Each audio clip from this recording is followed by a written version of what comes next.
Torino-Inter 1-1, si è appena concluso il match, questo pareggio che arriva in un weekend veramente nero, diciamo così, per la corsa a scudetto, perché tutte le rivali hanno vinto, l'Inter invece si ferma in casa del Torino su un campo che sapevamo sarebbe stato un campo difficilissimo contro un avversario molto ruvido, molto ostico, e in una partita in cui sono successe tante cose, Simo, sono successe tante cose. Diciamo innanzitutto che in questo momento prevale la delusione perché per la prima volta l'Inter, nonostante la partita da recuperare, è dietro in questo momento, perché i punti di distacco dal Milan adesso sono 4, il Milan capolista, il Napoli è sopra a quota 60, l'Inter a 59, la Juventus a 56. Una partita in cui non mi sarei aspettato lo spettacolo, perché un po' perché non siamo ancora del tutto guariti dal periodo di difficoltà che abbiamo avuto, un po' perché contro il Torino è difficile giocare bene, soprattutto per come ha interpretato la partita oggi, e un po' perché le assenze dell'Inter, non tanto quella di De Vrij, ma anche quella di De Vrij, visto che il suo sostituto non ha fatto bene stasera, dopo ne parleremo, ma soprattutto quella di Brozovic è stata un'assenza molto molto pesante, e qui Simo, poi andremo magari nei vari temi, forse si poteva fare qualcosina di differente per sopperire ad un'assenza molto molto importante come quella di Marcelo Brozovic. In una partita in cui, per quelli che sono stati gli episodi, per quello che è successo durante tutto l'arco della partita, ogni risultato sarebbe stato comprensibile, perché da un lato il Torino era andato in vantaggio alla prima occasione con un episodio su calcio piazzato, l'Inter ha avuto diverse occasioni per pareggiarla, per riaprirla, anche per ribaltarla, ma non è riuscita a riportarla mai sulla via giusta, se non con il gol di Alexis Sanchez proprio in pieno recupero. Dall'altra parte il Torino che recrimina per un calcio di rigore che, se vediamo l'episodio, se lo fotografiamo, è un rigore netto, non assegnato al Torino, però c'è chi dice che ci sia prima un fallo di mano di Belotti, non ci è stato fatto rivedere benissimo, ma vedremo. Simo, ti chiedo un po' la tua intanto. Oggi è un disastro, non mi vengono altri termini. È andato ancora bene che all'ultimo c'è stato il guizzo di Sanchez che quantomeno ha tolto il rammarico della sconfitta, ma questo pareggio vale di fatto come una sconfitta, perché comunque questa sera bisognava dare un segnale a livello mediatico e bisognava anche vincere banalmente per rimanere in scia, come dicevi tu. Il gol è arrivato in maniera anche casuale, l'Inter ha creato diverse occasioni, cioè alla fine fare un gol solo anche oggi per l'ennesima volta ci va stretto, però obiettivamente ha fatto una partita inguardabile. Il primo responsabile, mi dispiace dirlo, ma ha un nome ed un cognome e si chiama Simone Inzaghi, perché ha sbagliato la formazione iniziale, ha sbagliato gli uomini con cui sostituire i due assenti e ha sbagliato pure i cambi, e ha sbagliato la tattica, perché anche oggi tutto il secondo tempo, come col Genoa, a giocare le palle lunghe. E nel momento in cui sbagli tutte queste cose, nel momento in cui il portiere avversario ti fa delle belle parate e i tuoi attaccanti si mangiano i gol a porta semivuota, è evidente che per vincere devi fare un miracolo. E sembra strano dirlo perché affrontavi il Torino e non il Real Madrid, però la realtà è questa. Quindi salvo solo il gol di Sanchez, quei 3 secondi tra il passaggio di G e quel gol di Sanchez, l'unica cosa che salvo di questa partita. Assolutamente sì, sono d'accordo Simo, ed è una prestazione che pesa soprattutto alla luce del fatto che i tuoi jolly te li eri già giocati, nel senso che ci poteva stare un pareggio a Torino nel momento in cui tu nelle precedenti settimane eri riuscito a fare la tua stagione regolare, eri riuscito a portare a casa i risultati che ti aspettavi di portare a casa. Nel momento in cui nell'ultimo mese e mezzo, quasi 2, sei stato sotto rendimento, di sicuro un pareggio a Torino, soprattutto in questo modo, è un risultato molto molto negativo e che chiaramente rende complicato al momento, soprattutto dal punto di vista mentale, soprattutto dal punto di vista della testa, ritirarsi fuori e riportarsi in ottica scudetto. Una sola vittoria nelle ultime 6 contro la Salernitana è sicuramente troppo poco per poter pensare di lottare per questo scudetto. Sono d'accordo con te sulle scelte sbagliate. Purtroppo io continuo, Simone, a non capire questa decisione, questa necessità di sostituire solo ruolo per ruolo, cioè per stare all'Inter ci vuole anche il coraggio di prendersi le responsabilità, di assumersi le responsabilità e di fare anche qualcosa che sia al di fuori del solito manuale, del solito copione che hai studiato. Si parlava tanto l'anno scorso del famoso piano B, evidentemente l'anno scorso non c'era un gran bisogno del piano B, che poi in realtà era stato trovato, quest'anno il piano B serve, non lo stiamo mai trovando, ma non stiamo nemmeno provando a cercarlo. Io mi aspetto un Inter che tiri fuori il coraggio. Oggi io ho visto un Torino che ad un certo punto non si giocava più, falli su falli, un arbitro che al di là dell'episodio del rigore poi ha lasciato correre cose che secondo me andavano fischiate, comunque una gestione molto molto confusa della partita e dei cartellini, sono spariti i raccattapalle, cosa che la capisco, fa parte del calcio, ma infatti io non critico chi lo fa, il Torino che perde tempo, ci sta assolutamente. Io non capisco l'Inter che non reagisce a questa cosa. Cioè io mi aspetto che di fronte a queste cose io non mi faccio portare in giro, tiro fuori il carattere, tiro fuori quel qualcosina in più, e invece ho visto cose che non mi sono piaciute per nulla, questo continuo lancio profondo, come hai detto anche tu, veramente non lo capisco e mi lascia perplesso, così come mi lascia perplesso anche il togliere Lautaro Martinez. Simo, io ho negli occhi quelle Inter in cui le partite che dovevi vincere, quelle partite che dovevi assolutamente vincere, le chiudevi con 7 giocatori davanti alla porta, con 14 attaccanti, anche Ranocchia davanti alla porta, anche Walter Samuel che te la ribalta contro il Siena davanti alla porta. Io un po' di coraggio in più lo chiedo, anche per non farci prendere in giro da questi giocatori qua, da queste squadre qua. Sì, ma guarda, in cronaca io dicevo una cosa che secondo me deve essere chiara. Quello di oggi non era coraggio, era necessità, lo ribadisco.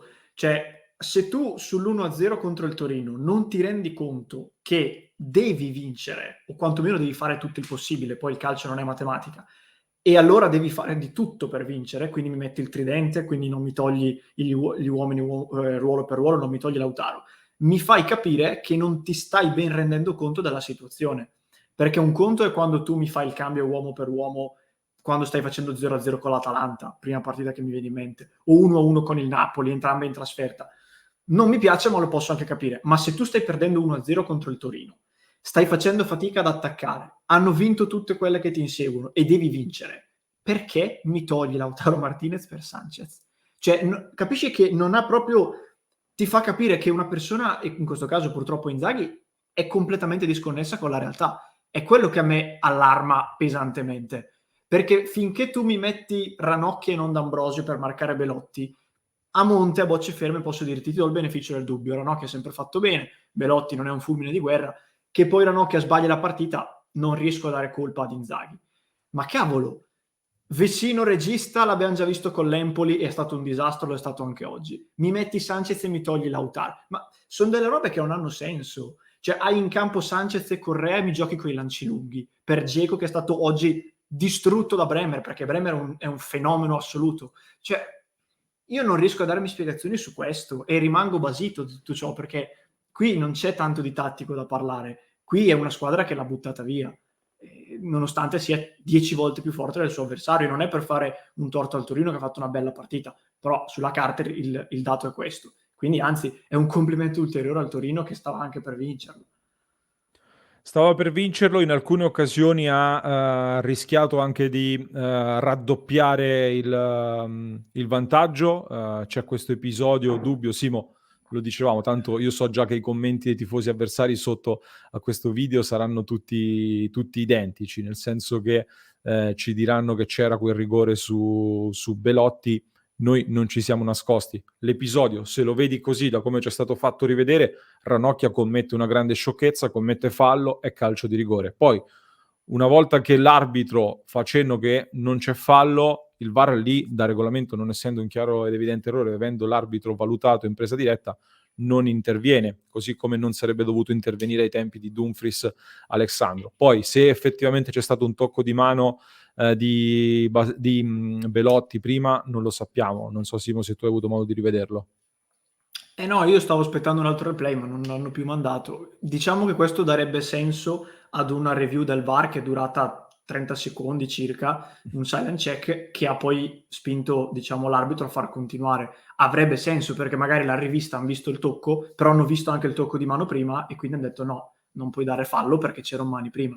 Viceversa è un errore piuttosto evidente di guida che non so come abbia visto il tocco della palla, visto che il tocco non è sul piede che va a prendere il pallone, ma è sul piede d'appoggio. quindi è un errore abbastanza grottesco di una partita che oggi guida, secondo me personalmente, non ha azzeccato per niente sotto tutti i punti di vista. Simo, chiudiamo un po' anche con una piccola vena di ottimismo. Lo so che mi attirerò le ire di tanti commenti, però possiamo dire allora che nonostante la brutta prestazione, nonostante la stanchezza che quest'Inter può aver accumulato appunto in queste settimane molto molto difficili, probabilmente c'è stato qualche strascico più delle assenze di Brozovic e De Vrij, anche della partita di Liverpool in settimana, non lo so, questo ce lo spiegheranno, magari ce lo faranno sapere. Però devo dire, in questo momento probabilmente siamo nel momento più difficile, ovviamente, siamo al centro del ciclone, siamo potenzialmente a -1 nel caso in cui si dovesse mai recuperare la partita col Bologna e soprattutto vincere. Però in questo momento è chiaro, capisco il tifo, capisco i commenti che sto leggendo mentre siamo in diretta con tante polemiche, tante critiche. Però anche oggi in una prestazione non brillante, molto difficile, in cui abbiamo criticato tanto le scelte e quello che abbiamo visto in campo, le occasioni ci sono state. Il problema è che ancora una volta non le abbiamo convertite. Io mi preoccuperei di più, secondo me era stata più preoccupante la partita contro il Genoa dal punto di vista delle occasioni create e di quello che avevamo visto, un Inter ancora più sterile da quel punto di vista. Da questo punto di vista oggi il pareggio contro il Torino è forse leggermente più episodico rispetto a quello contro il Genoa, non so se sei d'accordo. Oggi io, quando Dzeko fallisce l'ultima occasione prima del gol di Sanchez, io ho detto copione già scritto, perché mi ha ricordato l'ennesima partita di quest'anno dell'Inter che abbiamo visto 1000 volte, in cui crei tanto, il portiere avversario fa dei miracoli e tu poi però fai degli errori clamorosi. Cioè Dzeko di testa mi sbaglia 2 gol, l'ultimo in particolare, il primo forse era un po' decentrato, ma l'ultimo non posso pensare che il mio numero 9 me la metta alta. Purtroppo è un copione già scritto, hai creato tantissimo, hai fatto esaltare il portiere avversario, ti sei mangiato dei gol, è già tanto che all'ultimo Sanchez trovi la rete dopo che la tocca il portiere e prende pure il palo, tra le altre cose, e come di consueto in queste partite al primo tiro prendi gol, perché poi non dimentichiamoci che il gol arriva da un errore di un difensore che credo fosse Skriniar, non ho visto bene, che si perde la marcatura, a mio parere arriva da un errore in primis di Handanovic, che gli arriva un cross nell'area piccola, lui che gli ricordo può usare le mani, non esce come di consueto e poi succede il parapiglia e arriva il gol.